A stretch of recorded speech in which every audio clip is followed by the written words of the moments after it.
Hello, je suis Selena Diallo et bienvenue dans Connaître l'Allemagne.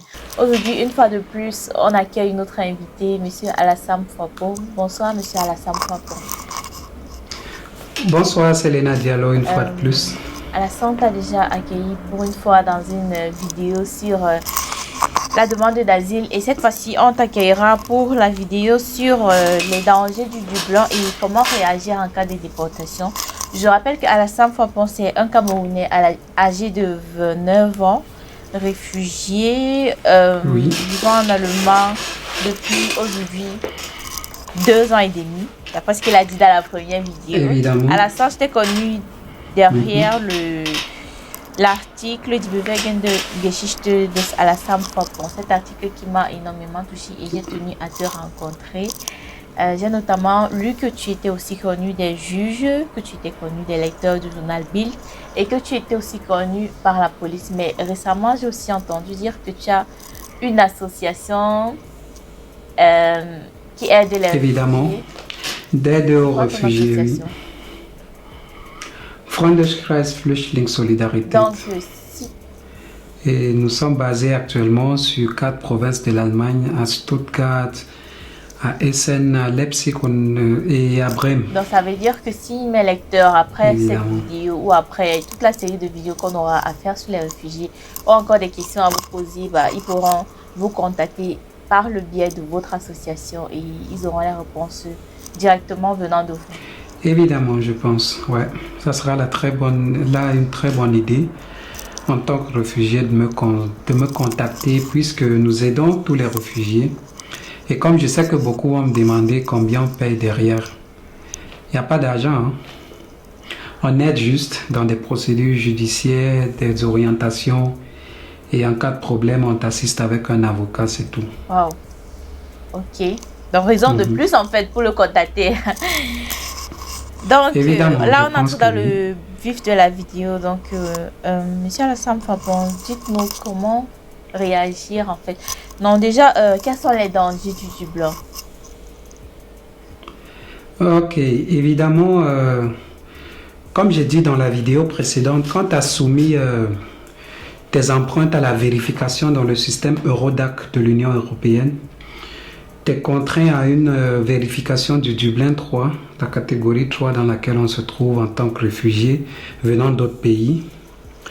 Tu seras, au bout d'un moment, je ne sais pas, un mois, 2 mois, 3 mois, tu recevras une première lettre qui te dit: Eh monsieur, vous êtes arrivé par l'Italie par exemple, et nous avons écrit au gouvernement italien, et ils ont dit que vous avez posé une demande d'asile chez eux.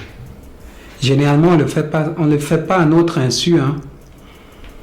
On ne le fait pas consciemment, parce que quand tu es arrivé en Italie par les moyens de la mer ou par d'autres moyens, tu es accueilli au port en fait et tu déposes des empreintes. Ces empreintes sont utilisées abusivement pour les mettre dans le système de l'Union européenne Demandeur en tant d'asile, que malgré le fait demandeur que vous n'avez d'asile. pas demandé de l'asile là-bas. Étant donné que tu n'as pas demandé d'asile, donc c'est déjà un piège. Et quand l'Allemagne le compare et il le trouve, là ça commence avec le calvaire. Tu seras contraint premièrement à, à être rejeté par l'Allemagne qui va te donner un délai de 6 mois de quitter le Parce territoire. que d'après les Donc lois ça veut déjà européennes, c'est dire, le premier pays dans lequel tu entres toi en tant que qui, réfugié qui est censé t'accueillir. Mhm. évidemment, c'est une loi du Dublin et ça a été voté à la Convention de Genève en 1871. Donc ça fait des siècles.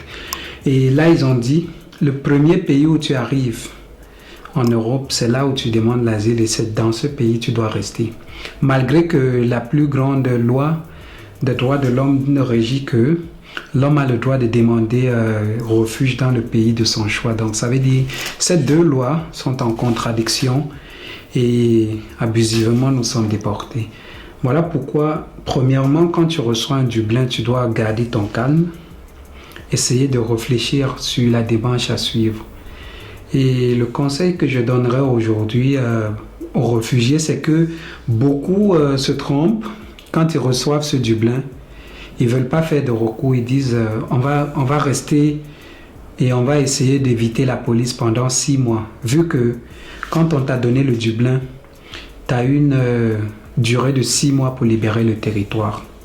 Si en 6 mois tu n'as pas libéré le territoire et que la police ne t'a pas déporté, ça fera que tu seras accepté de nouveau en Allemagne vu que en 6 mois, tu n'as pas été déporté et tu as réussi à rester. L'Allemagne va t'envoyer une autre lettre qui te reçoit. Mais déjà, au cas échéant, il faut te préparer à une déportation, ce qui n'est pas toujours facile parce que quand tu es déporté, premièrement, tu n'es plus accepté dans le pays tiers dans lequel tu viens. Et deuxièmement, tu es désorienté et là commence ton calvaire en Europe. Pourquoi on va dire que la plupart font l'erreur de ne pas faire de recours tout à l'heure? Le recours, maintenant je reviens sur le recours. Quand tu fais ton recours, tu as une chance avec des avocats activistes, je ne dis pas tous les avocats, parce que nombreux sont des réfugiés qui se confient à des faux avocats et ils sont abusés à la fin.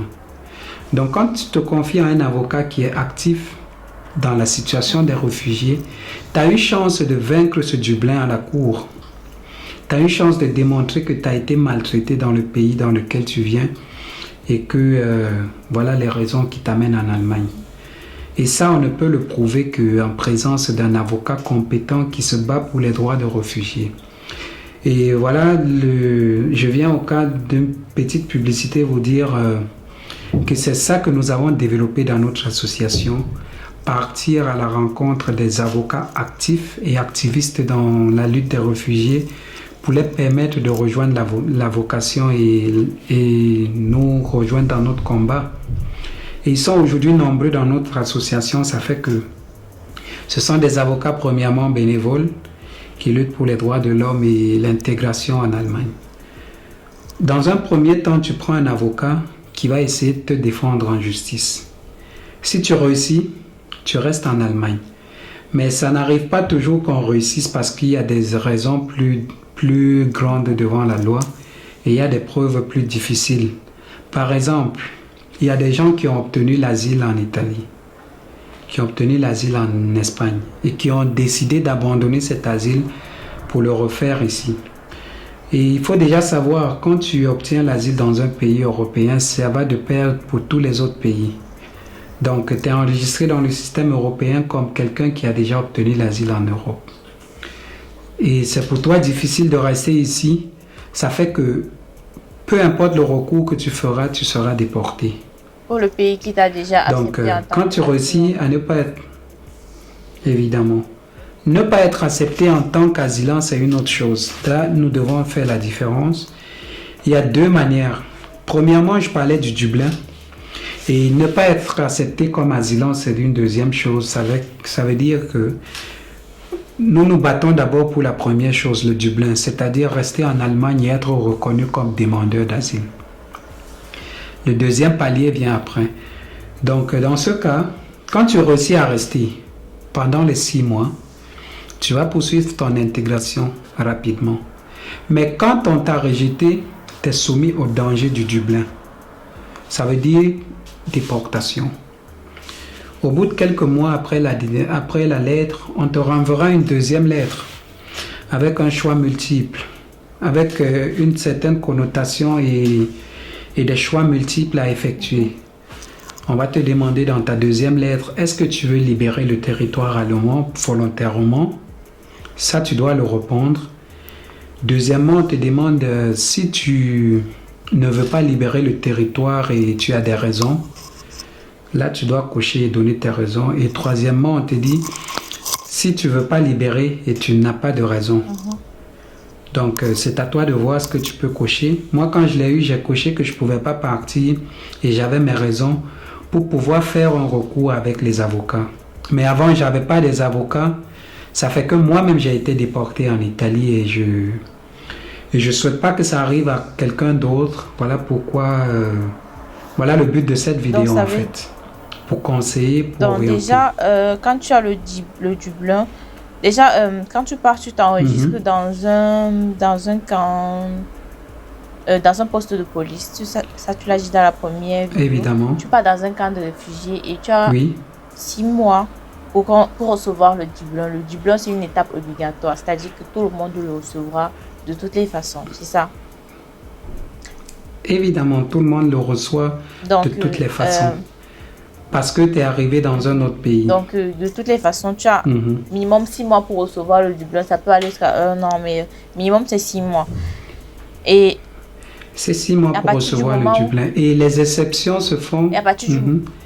Et les exceptions se font quand tu n'as pas réussi à être déporté et que tu as échappé à la police, en fait. Ok, Parce qu'au bout de 6 mois, dès qu'on te renvoie la lettre pour faire tes choix, par rapport au choix que tu vas effectuer, on verra dans quelle marge te placer. Si tu dis tu peux pas rester, tu veux rester et tu as des raisons, là on va comparer tes raisons en justice. Et si elles ne sont pas valables, on t'enverra la police pour te chercher. Et la police, avant de te chercher, il t'envoie une lettre qui te dit tu restes à tel lieu en tel jour et on viendra te chercher.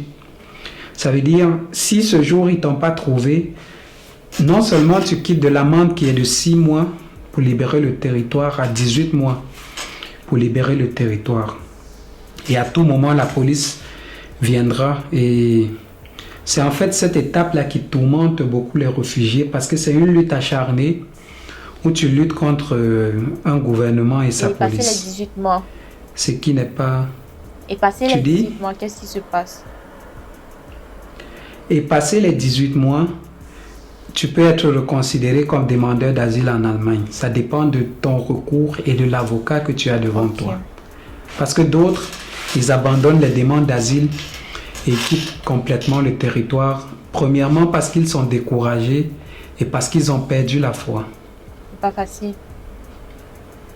Évidemment, c'est pas facile, mais c'est un combat et tout combat est bien à mener, surtout quand on le C'est gagne clair. après. Et donc, quand tu reçois le Dublin, en fait, tu as 1 mois pour étudier ta procédure. Si tu coches que tu veux rester, tu mets tes raisons, ils reprennent ton Mhm. dossier et puis ils étudient, comme tu as dit, ils étudient ton dossier à nouveau pendant Évidemment. 1 mois.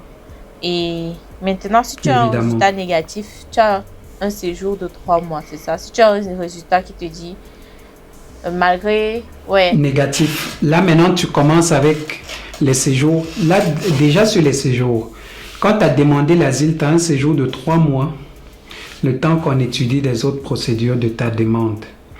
Et la première des choses qu'on fait, c'est le Dublin Verfahren. C'est pour comparer tes empreintes sur le système avant d'arriver à autre chose. Et comparer tes empreintes sur le système, c'est la procédure qui a la plus duré en Allemagne. Parce qu'ils vont d'un premier cas qu'ils ne peuvent pas te recevoir et que tu dois retourner dans un autre pays. donc ils comparent tes empreintes après t'avoir donné le Dublin ou avant de te donner le Dublin. Avant Ok, de te donc donner là, le Dublin. on a déjà... Parce que le Dublin intervient au moment des résultats de ta demande qui dit que tu as demandé Dans un autre l'asile pays. dans un autre pays avant Ok. d'arriver ici. Donc là, on avance. J'essaye de faire un petit récapitulatif. Donc, Évidemment. tu as 6 mois, tu as le Dublin. Après, tu as 1 mois pour étudier ta procédure. Avec le résultat négatif, tu as 3 Oui. mois de séjour.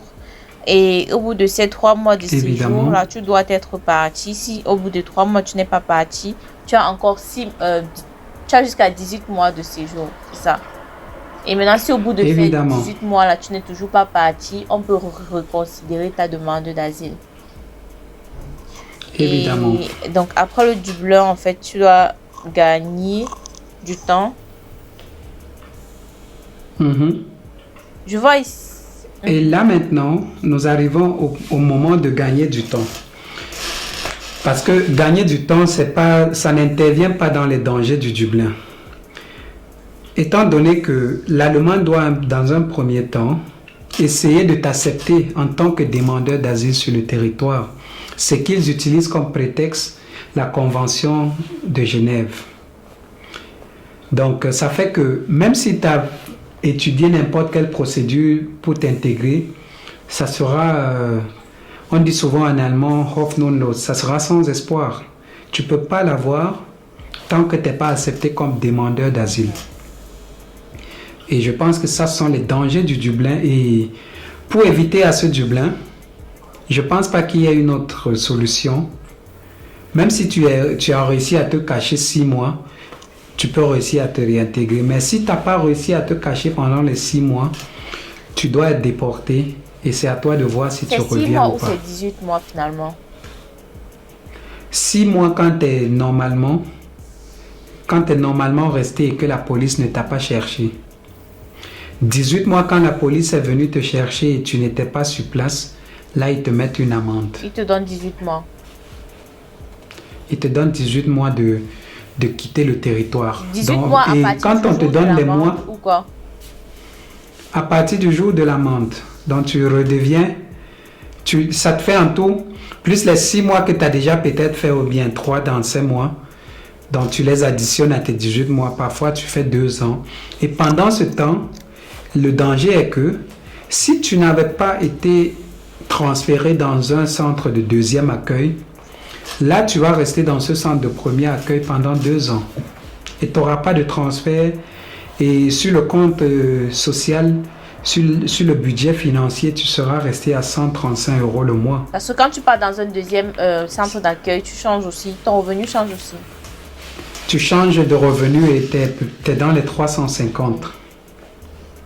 Et donc, ça, ce sont les dangers du Dublin. Et maintenant, Évidemment. si malgré tout ça, on te déporte, comment est-ce que tu réagis? Là maintenant, quand tu es déporté, tu n'as plus la chance de revenir en Allemagne légalement. Parce que non seulement tu as été déporté et tu as droit de rester 6 mois dans un autre pays avant de redemander l'asile à nouveau en Allemagne. Moi, j'étais resté plus de 6 mois parce que, en fait, j'avais pas la possibilité comme les autres de revenir directement. Étant donné que j'étais connu des médias et revenir subitement devait être une enfreinte à la loi et ça devait aussi porter mon nom très bas vu le statut héroïque que nous nous étions forgés déjà et j'ai décidé de rester 6 mois et de respecter la loi.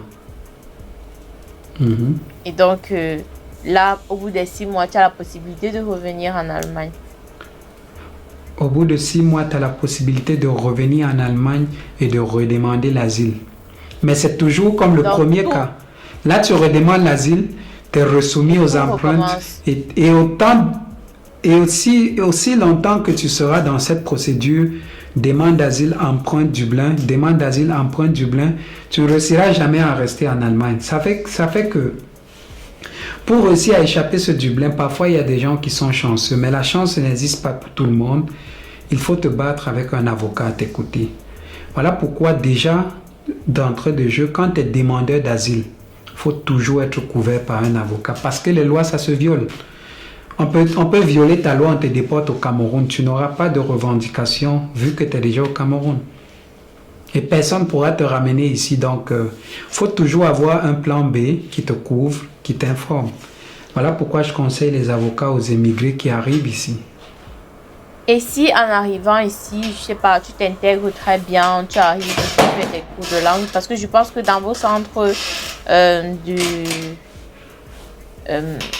de réfugiés, oui, dans Premier vos accueil, premier accueil, désolé pour le mot, et on vous donne les cours de langue, on vous apprend certaines choses. Donc si malgré ça, en fait, si arrivé, en fait, tu essaies de t'intégrer du mieux que tu peux, tu essaies d'apprendre la langue le plus rapidement que possible, tu fais des efforts.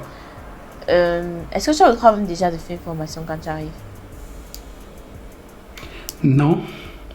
Et c'est ça la différence entre le Dublin et la demande d'asile. Ça fait que déjà quand tu es arrivé en premier temps, ce que tu peux essayer de faire, c'est de t'imprégner. Vous savez quoi? Tout ça, on va parler de ça dans la prochaine vidéo, la vidéo sur l'intégration. Comment faire pour s'intégrer lorsqu'on arrive en Allemagne en tant que réfugié. Je serai encore accompagnée de mon invité plus que spécial, monsieur Alassane Papon. Donc, abonnez-vous sur la chaîne si vous n'êtes pas encore abonné et attendez juste la notification. Moi, je vous dis à très bientôt pour la prochaine vidéo et bye. Au revoir.